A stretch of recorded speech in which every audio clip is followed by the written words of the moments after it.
Hey, what's going on, everybody? So if you guys watched that game last night, the Seahawks versus Rams game, you saw that the Seahawks did lose to the Rams 26-17.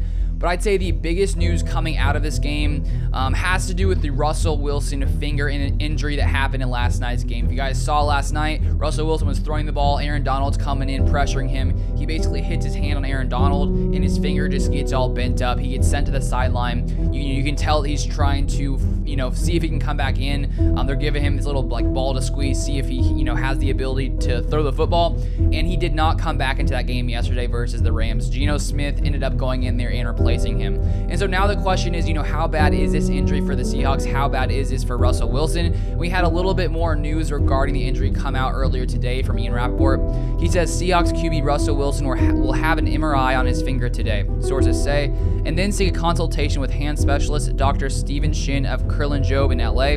The initial belief is he has mallet finger, essentially a sprained joint that makes it hard to flex a finger. Then he goes on to say later, the x-rays did not show a fracture, but as we've seen with other players recently, Gronk, Tua, MRI, and other tests can reveal more. Surgery is a possibility in part of the evaluation process, but more answers coming today. If you guys are new to the channel and you want to see more NFL news stories from around the NFL, make sure you guys subscribe to the channel down below. So it's good that the x-rays did not show a fracture, but still there could be potentially bad news with this being potentially mallet finger. I've never heard of mallet finger, so I was curious what that was, and I came across this tweet sort of breaking it down a little bit more from Computer Cowboy.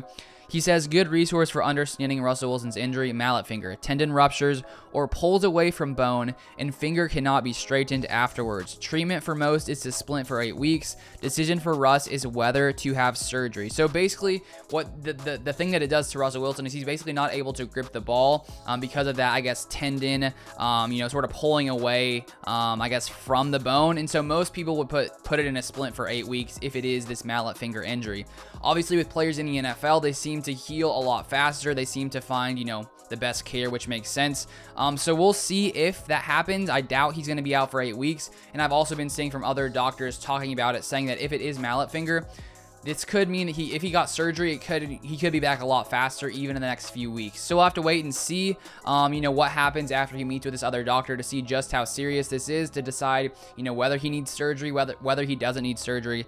And so for this Seahawks team, who is already 2-3 with Russell Wilson playing pretty much all the time except for the end of last game, the Seahawks team is going to, I'd say, be much, much worse if Russell Wilson isn't able to play. Not a shocker. Geno Smith coming in yesterday's game, he went 10 for 17 with 131 yards and a touchdown pass.